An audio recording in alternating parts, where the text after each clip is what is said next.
안녕하십니까. 국회 보건복지위원회 자유한국당 간사 김명현 의원입니다. 오늘 이 자리는 최근 불거진 라니티딘 사용 완제 의약품을 비롯해 발사르탄 사태까지 식품의약품안전처의 아마추어적인 조사 발표와 오락가락 행정을 지적하기 위해 자유한국당 국회 보건복지위원회 위원과 대한의사협회 합동 기자회견입니다.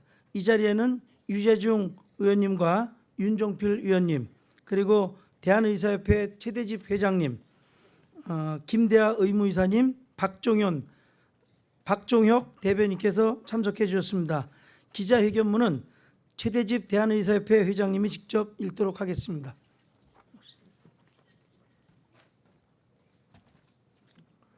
예, 반갑습니다.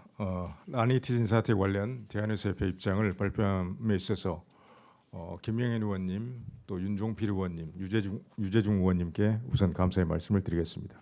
대한의사협회 입장을 발표하겠습니다. 대한의사협회는 13만 의사의 중앙단체이자 의료계의 종주단체입니다. 저는 오늘 이번 라니티딘 사태에 대한 대한의사협회의 전문가적 입장을 밝히기 위해서 이 자리에 섰습니다. 이번 라니티딘 사태는 대한민국 의약품 안전관리의 총체적 위기를 그대로 보여준 참사입니다. 첫 번째, 150만 명의 환자들에게 처방되고 있는 다빈도 처방 의약품의 위험성을 식약처 스스로 먼저 알아내려는 노력 없이 오직 미국과 유럽 등 외국의 발표 결과에 따라 뒤늦게 조사에 나섰습니다. 지난해 발사르탄 사태와 동일합니다. 물론 연간 7조 원의 예산을 사용하고 전일제 직원만 2만 명 가까이 이르는 미국의 FDA와 우리나라의 식약처를 단순 비교하기는 어렵습니다. 그러나 매번 이렇게 외국의 발표 결과에만 의존해야 한다면 과연 식약처는 왜 존재해야 하는 것인지 많은 사람들이 의문을 제기하고 있습니다. 두 번째, 위협을 인지한 후 대처가 중구난방이었습니다. 당초 9월 16일 발표 시에는 먼저 시행한 검사 결과에서 문제의 NDMA가 검출되지 않았다고 발표를 했습니다. 그리고 나서 10일 만에 원료 의약품 7종에서 모두 NDMA가 검출되었다며 전면적인 판매와 처방 금지 조치를 내렸습니다. 이 과정에서 엄청난 혼란이 야기되었습니다. 정확한 검사 결과를 확인하고 전문가들의 의견을 확인해서 조치해도 늦지 않은데 신속하게 대처하는 척하기 위해서 일부 검사 결과만 발표했다가 스스로 입장을 뒤집은 꼴이 된 것입니다. 발사르탄 사태 때도 서둘러 주말에 발표를 했다가 월요일부터 의료기관이 마비가 되는 혼란이 있었습니다. 처음 발표했던 의약품 리스트가 축소되어 다시 혼란을 유발하기도 하였습니다. 한마디로 보여주기에 급급한 아마추어 행정이 반복되고 있는 상황인 것입니다. 세 번째, 무엇보다 위험한 것은 식약처의 무능보다도 안이한 태도라는 점을 지적하지 않을 수 없습니다. 발사르탄 사태 때도 어설픈 대처로 비난을 받으면서도 신속한 대처했다며 자화자찬을 하더니 이번에도 또 스스로 칭찬을 하고 나섰습니다.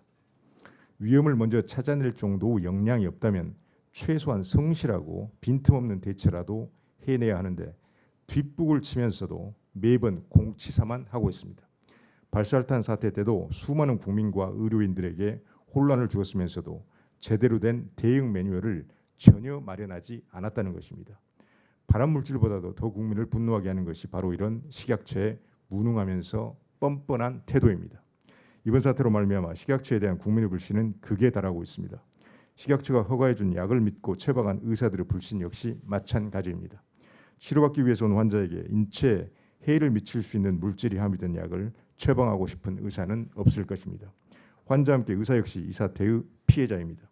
그럼에도 불구하고 현장에서 쏟아지는 환자들의 의문과 불만, 오해를 감당해야 하는 것이 의사들의 몫이기도 합니다.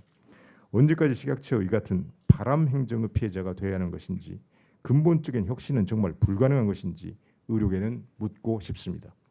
식약처는 어설픈 대응을 해놓고 뻔뻔하게 자화자찬할 것이 아니라 진정 국민과 의사가 믿을 수 있는 식약처로 거듭날 수 있도록 처절한 혁신을 통해서 거듭나야 할 것입니다. 이러한 중대한 사태가 두 번이나 반복되었다는 것은 단순한 능력의 부족이나 실수 차원이 아니라 조직과 시스템에 어떤 중대한 결함이 있을 가능성을 강하게 암시하는 것입니다. 문제를 찾아 체질을 개선하고 충분한 전문 인력 확보와 조직 개편을 통하여 식약처가 의료계의 신뢰를 얻을 수 있는 국민건강수호 파트너로 거듭나기를 강력히 촉구합니다. 더불어 정부와 국회 역시 식약처가 내실을 기할 수 있도록 충분한 예산과 지원을 아끼지 않아야 할 것입니다. 2019년 10월 1일 대한의사협회 감사합니다. 네, 수고하셨습니다. 이상으로 마치겠습니다.